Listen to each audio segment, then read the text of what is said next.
ನಮಸ್ಕಾರ ಸ್ನೇಹಿತರೆ.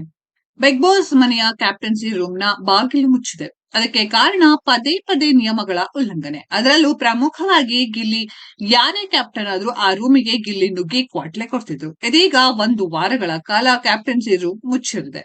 Big boss ಮನೆಯಲ್ಲಿ ರೂಲ್ಸ್ ಬ್ರೇಕ್ ಮಾಡುವುದೇ ಕೆಲ ಸ್ಪರ್ಧಿಗಳ ಆಟವಾಗಿದೆ. ಎಷ್ಟೇ ವಾರ್ನ್ ಮಾಡಿದ್ರೂ ಸ್ಪರ್ಧಿಗಳು ಎಚ್ಚೆತ್ತುಕೊಳ್ತಿಲ್ಲ. ಕೆಲವು ಬಾರಿ ಕಿಚ್ಚ ಸುದೀಪ್ ಕೂಡ ಸೂಕ್ಷ್ಮವಾಗಿ ಹೇಳಿದ್ರು. ಪದೇ ಪದೇ ನಿಯಮ ಮೀರುತ್ತಿರುವ ಹಿನ್ನೆಲೆಯಲ್ಲಿ ಕ್ಯಾಪ್ಟನ್ಸಿ ರೂಮ್ಗೆ ಸುದೀಪ್ ಬೀಗ ಜಟ್ಟಿದ್ದಾರೆ. ಬಿಗ್ ಬಾಸ್ ನಲ್ಲಿ ಕ್ಯಾಪ್ಟನ್ಸಿ ರೂಮ್ಗೆ ವಿಶೇಷ ಸ್ಥಾನವಿದೆ. ಕೆಲವು ಸ್ಪರ್ಧಿಗಳಿಗೆ ಈ ರೂಮ್ ನ ಮೌಲ್ಯ ತಿಳಿದಂತಿಲ್ಲ. ಅದರಲ್ಲಿ ಗಿಲ್ಲಿ ಕೂಡ ಒಬ್ರು. ಕ್ಯಾಪ್ಟನ್ ಆಗದೇ ಇದ್ರೂ ರೂಮ್ ಬಳಸಿರುವುದು ಬಿಗ್ ಬಾಸ್ ಮಾತ್ರವಲ್ಲ, ಕಿಚ್ಚ ಸುದೀಪ್ ಕೋಪಕ್ಕೂ ಕಾರಣವಾಗಿದೆ. ಅದೇ ಕಾರಣಕ್ಕೆ ಮುಂದಿನ ವಾರ ಕ್ಯಾಪ್ಟನ್ ಆಗುವವರೆಗೂ ನಾಯಕನ ರೂಮ್ಗೆ ಬಾಗಿಲು ತೆರೆಯುವಂತಿಲ್ಲ ಎಂದು ಸುದೀಪ್ ಹೇಳಿದ್ದಾರೆ. ಅಷ್ಟಕ್ಕೂ ಏನಾಗಿತ್ತು?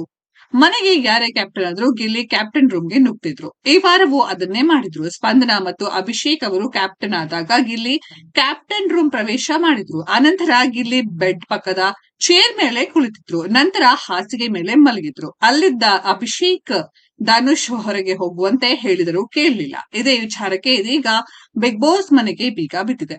ಸ್ನೇಹಿತರೆ, ಇದರ ಬಗ್ಗೆ ನಿಮ್ಮ ಅನಿಸಿಕೆಯನ್ನ ಕಮೆಂಟ್ ಬಾಕ್ಸ್ ಅಲ್ಲಿ ಕಮೆಂಟ್ ಮಾಡಿ. ಈ ವಿಡಿಯೋ ಇಷ್ಟ ಆಗಿದ್ರೆ ಲೈಕ್ ಮಾಡಿ, ಶೇರ್ ಮಾಡಿ, ಚಾನೆಲ್ ನ ಸಬ್ಸ್ಕ್ರೈಬ್ ಮಾಡಿ, ಪಕ್ಕದಲ್ಲಿ ಇರೋ ಬೆಲ್ ಐಕಾನ್ ನ ಹಿಟ್ ಮಾಡಿ. ಮುಂದಿನ ವಿಡಿಯೋದಲ್ಲಿ ಭೇಟಿಯಾಗೋಣ. ಧನ್ಯವಾದಗಳು.